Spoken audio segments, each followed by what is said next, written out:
Assalamualaikum to all of you. I am Dr. Bushra Abrar. I welcome you all in my YouTube channel यूनानी scholar. तो चलिए dear student शुरू करते हैं। आज का हमारा लेक्चर होने वाला है इरिटेंट पॉइजन समूम लाजियात पर। इस लेक्चर में हम समूम लाजियात की कई कैटेगरीज़ हैं, तो हम आज इसमें metallic poisons and non metallic poisons के बारे में पढ़ेंगे। जो मेटेलिक पॉइजन समूम मादनी जिसको कहा जाता है, इसमें आर्सेनिक, मरकरी, लेड, एंटीमनी, इनमें 3 बहुत इम्पॉर्टेंट हैं। आप लोगों के एग्ज़ाम पॉइंट ऑफ व्यू से काफ़ी सारे इम्पॉर्टेंट पॉइंट्स इससे निकलते हैं जो एग्ज़ाम में अक्सर पूछे जाते हैं, कोई भी कॉम्पिटिटिव एग्ज़ाम हो। Arsenic, mercury, lead, these 3 are very much important. तो हम इनको थोड़ा डिटेल में पढ़ेंगे। डिटेल में मतलब ये कि इसके जो भी हाईलाइटेड पॉइंट्स होंगे वो हम सब डिस्कस करेंगे। नॉन मेटेलिक पॉइजन, गैर धाती में chloride, iodine, phosphorus. Chloride, iodine में कोई बहुत ज़्यादा इंपॉर्टेंट पॉइंट इस तरह का नहीं निकलता है। हम फॉस्फोरस के बारे में थोड़ा पढ़ेंगे। तो चलिए स्टार्ट करते हैं। Ideal होमिसिडल poison. होमिसिडल कहा जाता है किसी को इंटेंशनली दिया जाए, उसे नुकसान पहुंचाने के लिए, मारने के लिए, तो वो होता है होमिसिडल। आइडियल होमिसिडल पॉइजन माना जाता है थेलियम को और फ्लोरीन कंपाउंड को। इनको आइडियल होमिसिडल पॉइजन क्यों माना जाता है? Because these are colourless, odourless, tasteless and highly toxic. तो ये जो पॉइजन है इनको इजीली किसी भी खाने के साथ, फूड आइटम के साथ इसको मिलाना इजी रहता है, क्योंकि इसका कोई अपना कलर नहीं होता, कोई स्मेल चेंज नहीं होती और कोई टेस्ट भी नहीं चेंज होता है।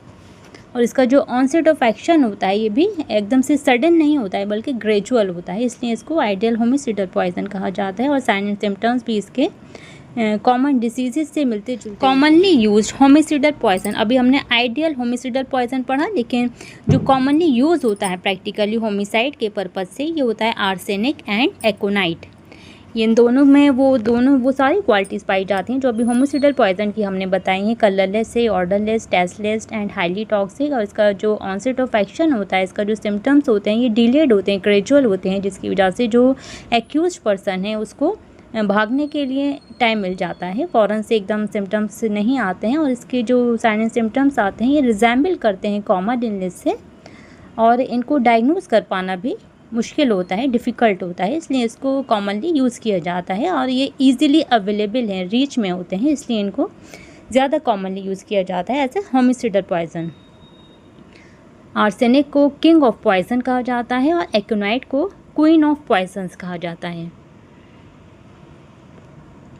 नेक्स्ट पॉइंट आती है फॉस्फोरस से फॉसीजो।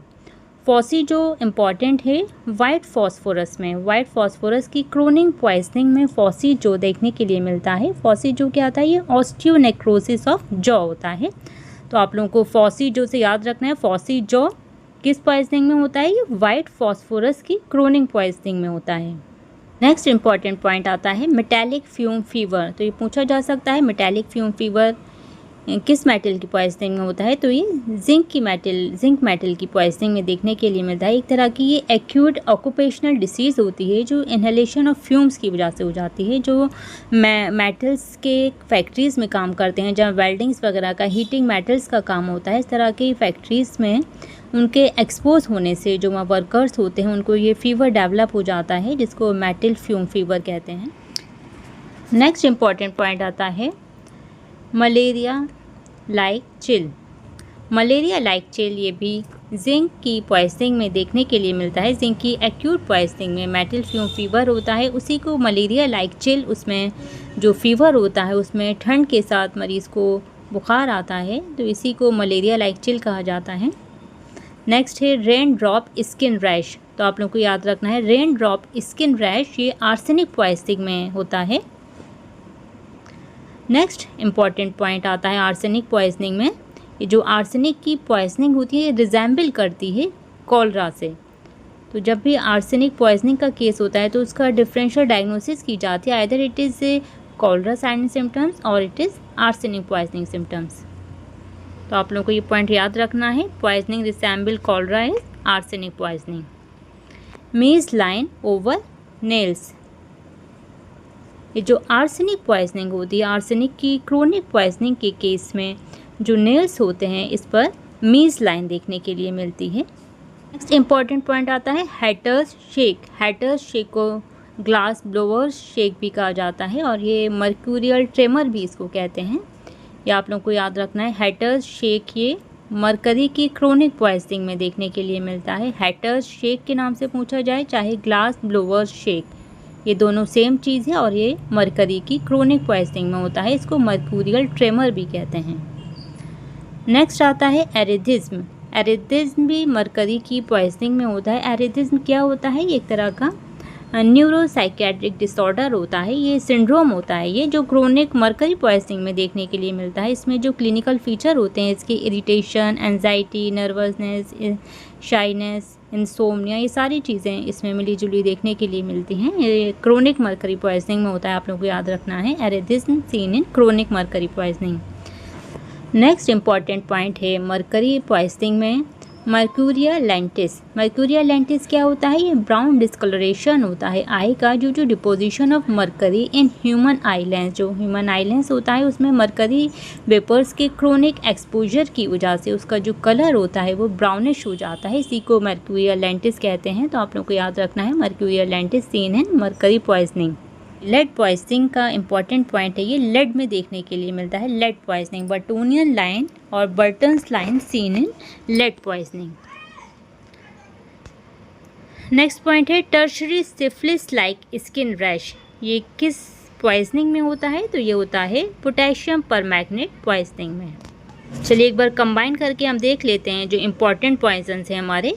लेड में जो क्लिनिकल फीचर्स होते हैं लेड पॉइजनिंग में, एनीमिया देखने के लिए मिलता है, abdominal colic and constipation. Lead poisoning का इंपॉर्टेंट पॉइंट जो आप लोग को याद रखना है, Burton's line, Burtonian line, lead line या बर्टन्स लाइन भी इसको कहते हैं, ये लेड पॉइजनिंग में है। और इसका जो लेड पॉइजनिंग में एंटीडोट यूज़ किया जाता है ये है BAL, BAL, British antilewisite. Increase coproporphyrin in urine. Wrist drop, ये आप लोगों को याद रखना है। रिस्ट ड्रॉप या लेड पाल्सी भी इसको कहते हैं, ये लेड पॉइजनिंग में है। Facial pallor, it is earliest and most consistent sign in lead poisoning. Plumbism और सैटर्निज्म, क्रोनिक लेड पॉइजनिंग को कहा जाता है प्लम्बिज्म और सैटर्निज्म। ट्रीटमेंट इसका किया जाता है कैल्शियम डाइसोडियम वर्सनेट, ये इतना इंपॉर्टेंट नहीं है, याद रखना।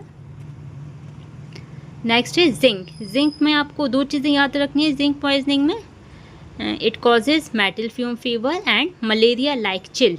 ये दोनों चीज़ें जिंक से आप लोगों को याद रखनी है, जिंक में है ये। नेक्स्ट हमारा वेरी इंपॉर्टेंट पॉइजन है आर्सेनिक। आर्सेनिक में जो चीज़ें आपको याद रखनी है, जो पॉइंट, ये है मीज लाइन। मीज लाइन क्या होती है? Transverse line on nails. Poisoning resemble cholera. Rapidly absorbed from skin and GIT। Maximum amount seen in liver than in skin. Blood sample is useful only in acute poisoning. सिर्फ acute poisoning में ही इसका blood sample useful होता है because ये बहुत rapidly cleared हो जाता है blood से। In chronic poisoning of arsenic, hair, nails and skin samples are preserved. जो आर्सेनिक की क्रोनिक पॉइजनिंग के केसेस होते हैं उसमें जो विक्टिम पर्सन होता है उसके हेयर, नेल और स्किन सैंपल को प्रिजर्व किया जाता है, क्योंकि ये ऐसे ऑर्गन्स हैं, पार्ट्स हैं जिसमें आर्सेनिक स्टोर हो जाता है, कलेक्ट हो जाता है, डिटेक्ट किया जाता है उसको। Poison mostly excreted in hair, nails and bones. Bowen's disease often caused by chronic arsenic exposure. Bowen's disease क्या होती है? एक अर्ली स्टेज है स्किन कैंसर का, और ये जो आर्सेनिक का क्रोनिक एक्सपोजर की वजह से ये पैदा हो सकती है, इसके रिस्क हो जाता है बॉवेन्स डिसीज़ का। आर्सेनिक का एंटीडोट है ferrous oxide. Can be detected in completely decompose body. ये बहुत इंपॉर्टेंट पॉइंट है आर्सेनिक में। आर्सेनिक के विक्टिम की अगर बॉडी कम्प्लीटली डिकम्पोज भी हो गई है तो भी उसकी जो मिट्टी होती है उससे भी आर्सेनिक को डिटेक्ट किया जा सकता है। Arsenic is most popular homicidal poison. Arsenic का कोई पॉइंट ये आप लोगों को नहीं छोड़ना है, आर्सेनिक बहुत इंपॉर्टेंट पॉइजन है। नेक्स्ट आता है mercury. Acute mercury poisoning resembles diphtheria colitis, pheochromocytoma and Kawasaki disease. ये आप लोगों को याद रहे तो याद रखिए, otherwise it is not very much important. Triad of symptoms, कौन सी ट्राइड ऑफ सिम्टम्स पाया जाता है मरकरी पॉइजनिंग में? तो होता है excessive salivation, tremor and neuropsychiatric changes. Mercurous chloride known as calomel. Maternal intake of organic mercurial compound during pregnancy may lead to cerebral palsy in neonate। अगर mother का intake हो जाता है मरकरी का ड्यूरिंग प्रेगनेंसी तो जो baby है उसमें सेरिब्रल पाल्सी होने के चांसेस रहते हैं। ओके स्टूडेंट, तो यहीं तक था आज का हमारा लेक्चर। इंशाल्लाह नेक्स्ट लेक्चर में आपके साथ इरिटेंट पॉइजन को ही हम आगे कंटिन्यू करेंगे। इसके 2 पार्ट और बचे हैं, तो आप लोग बने रहिए हमारे साथ। आप लोगों को यूज़फुल लेक्चर्स मिलते रहेंगे इसी तरह, और वीडियो को शेयर कीजिए ताकि जो और लोग प्रिपरेशन कर रहे हैं उनके पास इतना मटेरियल नहीं है, वो महंगी बुक्स नहीं ख़रीद सकते हैं, उन्हीं के लिए ये लेक्चर सीरीज़ हम लोग लेकर आ रहे हैं। तो सभी को बेनिफिट मिलना चाहिए। आप लोग प्लीज़ सबके साथ शेयर कीजिए। ओके, अल्लाह हाफिज़।